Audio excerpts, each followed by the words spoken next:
Hello everyone and welcome to my channel. Well, today I'm gonna give you guys three, maybe more reasons that three or more reasons to have a reliable transmission. First of all, of any things you can do to your car, to your transmission, to have a reliable, you gotta have a fluid, fresh, clean fluid. You can use factory OEM non-synthetic, or you can use aftermarket synthetic fluid. Clean, synthetic or non-synthetic fluid is the number one key to transmission longevity. Number one, if you have dirty fluid, it will destroy a transmission in no time because transmission has gears, automatic transmission has clutch packs, clutches, it has bearings, and anyone with a common sense knows that dirty fluid, no matter if it's transmission fluid or if it's engine, will destroy your bearings in no time. They will fail. Once the bearings fails in transmission, your transmission is goodbye. It will fail too. Second, or maybe third thing, you need a thermostat. There are factory thermostats available for some, not all, and there's aftermarket. Cost, I guess let's go back to the transmission fluids. Factory fluids, transmission fluids cost non-synthetic more than aftermarket synthetic fluids. You just have a higher markups, so dealers can make more money. That's why they cost so much. Thermostats, transmission thermostats. There is different kinds of thermostats. There's aftermarket and there's a factory. Not factory thermostats are available not for all vehicles. They are available most of the time for trucks and SUVs. For cars, they don't come. So that's why there's an aftermarket solution.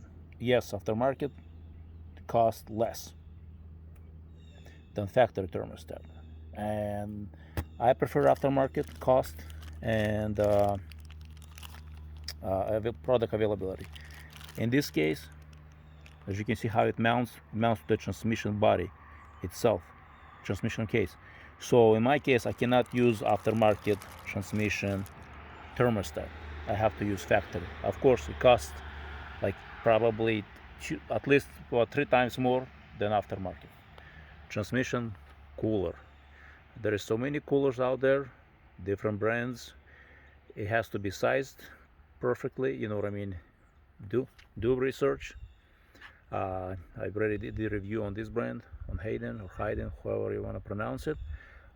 Great stuff, because bigger is not always better, because you have a thermostat. Thermostat controls the temperature of your transmission, because if it's thermostat set for 180 degrees, even if you have 4 times bigger, the thermostat is not going to open up anytime sooner. Yes, it will reach 180 degrees, open up, and will flow and will drop to temperature maybe to 150, maybe to 160. Your transmission with a bigger cooler. But is it bigger better? Transmission fluid has to be at certain temperature to provide proper lubrication, and so it shifts properly too. So cooler is not always better. It has to be at that optimum perfect temperature, probably between,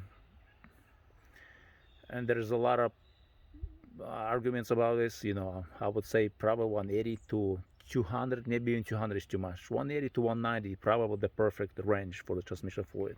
There may be cases where if it's older vehicle, maybe it's designed for lower temperatures, but that's for the older vehicles.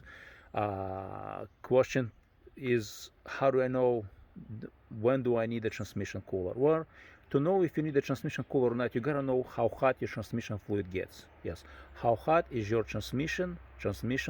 How hot does your transmission fluid gets hot? You know what I mean? Does it goes past 200? Does it goes past 240? You know what I mean? That's deciding factor. But how do you know the temperature? Well, to know the temperature, let me show you something. You see right there? Not sure if camera can focus. Right there, 120 degrees transmission fluid temperature. It just went away because the engine is not running. So you need a scan gauge. You need a gauge that will tell you your transmission fluid temperature. And this is not Toyota Tundra, by the way, if anyone cares. I have an analog gauge. That's a useless gauge. You see, it doesn't tell me much. If it's temperature 160, it stays in the middle. If temperature 240, it still stays in the middle. So that's a useless gauge. That's a scan gauge is a better option. Using the scan gauge, you can determine if you need a transmission cooler and the thermostat. Because if you are adding a transmission cooler, you gotta add thermostat. Because without thermostat, your transmission fluid will be at much lower temperature than it should be. So without a scan gauge, you cannot determine if you need a transmission cooler. Without a scan gauge, you cannot determine what temperature your transmission is running at. So scan gauge is a must if you want to have a longevity. So basically those are the 3 or 4 things.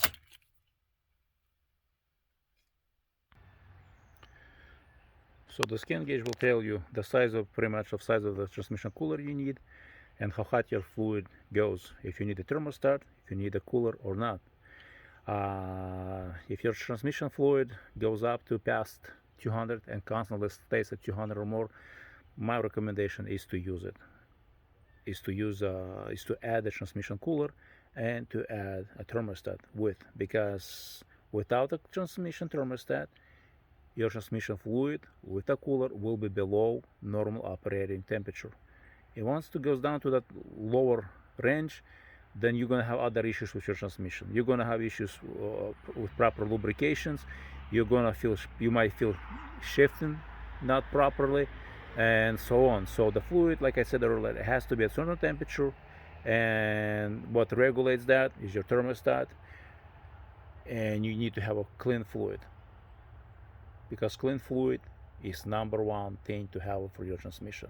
You can use factory, you can use synthetic. With synthetic, you can double or triple interval change. With a factory, you gotta stick to 30,000 miles because it's non-synthetic, and so on. So what else am I trying to not to forget? I think this is it. These are the things. And I guess the other thing I want to mention is common sense. Computer cannot replace common sense. Transmission fluid cannot replace common sense. Thermostat, cooler, you gotta have common sense. I'll give you an example from a person who got a lot of miles on his truck and it's still running. He does for hot shot using heavy haul in original transmission. Most of the people say those transmissions are unreliable, but this guy got million miles. And why? Regular fluid changes. Yes, he has a thermostat, he has a cooler from factory on his truck. But he uses common sense. From factory, his truck came with a exhaust brake. It's a diesel pickup truck, and tow haul mode.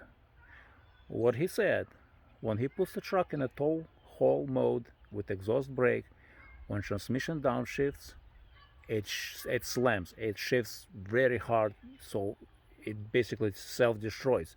And people say, well, then the factory designed that. Well, here's the thing. Factory design things, but they're not perfect.